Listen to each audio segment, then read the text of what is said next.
Good evening and welcome to the monastery again.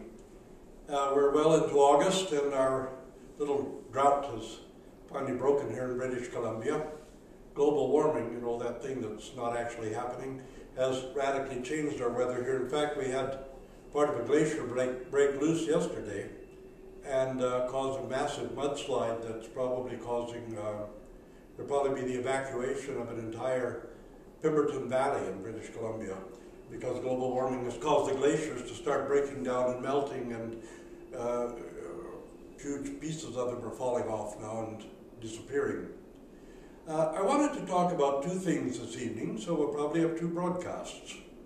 The first thing is the question about the memorial services for the departed. I have had a number of converts to Orthodoxy, even from among the priesthood, from evangelical Protestant churches, who don't see much point in the memorial services. And of course, some people outside the church also don't quite grasp why we're doing it. Now, one of the problems and one of the things that raises the confusion is because people hear so many superstitions and mythologies about it. And this makes the memorial services sometimes completely irrational. And we need to address this subject in order to try to make it clear what the memorial services actually mean and where they actually came from. In the early church, people were commemorated who had departed with a special commemoration in the liturgies, and sometimes a special liturgy would be requested in the memory of somebody who had departed. And the memorial services had developed within the church, although they did not originate either in the Christian church nor in Judaism. They're something that's fairly universal in all societies and cultures. Because they were so common and so much a part of folk culture and society, they were incorporated into the Orthodox Church and given a clearly Orthodox Christian meaning. Now, I know some people will be distressed by this news because they want something to be, they want one of the mythologies to be true.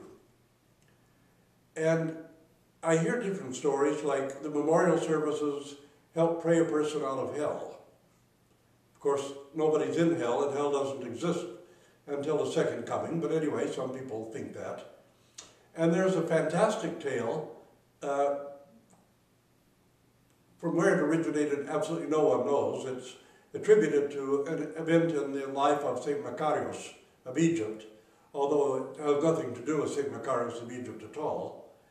And this is the story that St. Macarius of Egypt was strolling down the road one day, and there happened to be an angel strolling the same way, so they struck up a conversation.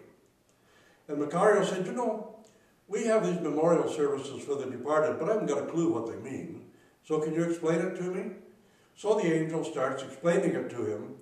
But what the angel actually says in this fabulous tale is exactly what would be found in the Egyptian Book of the Dead.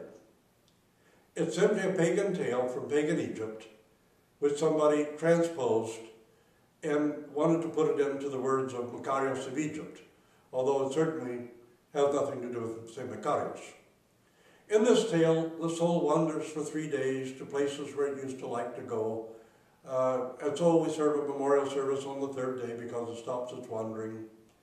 On the 9th day, it goes to heaven, stands before the very throne of the living God, looks upon him, bows down and worships him, and then goes to hell to see the torments of the damned, and then does something or the other else after the 40th day. And it's claimed that that's why we have the memorial services. Now, other people, the members of the Toll House cult in particular, would probably like to assert that it has something to do with passing through the toll houses, except that there's absolutely nothing about that anywhere in any of those divine services. As a matter of fact, there's absolutely nothing about aerial toll houses in 99% of all of the proof texts that members of the toll house give to try to prove their mythology. Now, the memorial services have a great deal of meaning to us, and they have a great deal of spiritual power in our lives. The actual teaching of the Orthodox Church, as expressed by St. Simeon of Thessaloniki, is that on the third day we commemorate the departed, because our Lord Jesus Christ rose from the dead on the third day, proclaiming that the power of death had been conquered. The ninth day, the divine services are served, the memorial service is served, in honor of the 9 orders of holy angels, because the souls of the departed are perhaps kept by the 9 orders of angels until the resurrection, because they can be in neither heaven nor hell until the general resurrection, when they actually have the actual judgment. And on the 40th day, logically enough, we commemorate the departed because our Lord Jesus Christ ascended into heaven, both body and soul, showing that we likewise would ascend both body and soul, and that the physical resurrection of the body is the dogma of the faith, an actual doctrine of orthodoxy. This is the actual meaning that the Orthodox Church gives to these services.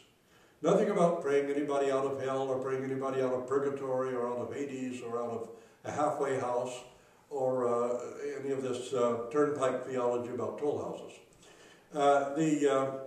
The fact is, though, these services are not of Christian origin.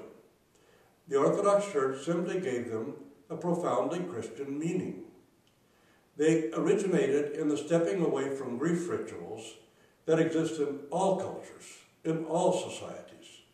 The Orthodox Church has taken these services, realized the great psychological value they have to the living, to help people get through their grief and take the step away from grief. After the 1-year memorial service for a departed spouse, for example, a husband or wife can remarry without feeling that they've betrayed the departed spouse. And that can be a real psychological problem for somebody who's lost a loved one. Remarrying and carrying on with life without feeling any form of guilt or that you've betrayed the departed spouse or their love. And the memorial services on the anniversary of the departure of the beloved one really gives one a psychological freedom and helps them move forward in life. Having gone through this mourning period and had this stepping away from grief period of time to go on and to remarry and to carry on with life. Also, our keeping of the memorial services is our testimony to our faith in the resurrection. That our Lord Jesus Christ has truly conquered the power of death, that he's liberated us from that bondage and that fear, and that he's given us the possibility of everlasting life through grace. And that we, confessing the resurrection, also confess our oneness and our unity with the heavenly church, that is, with the angelic hosts, with God, with Jesus Christ, with the Theotokos, and our continued unity with all those who've departed this life in the faith before us. That we still have a vital relationship with those who've departed this life already. And they have a relationship with us, with the whole, because the church is one, and the church is united, and the memorial services proclaim that truth and give us that joy and that gift of grace.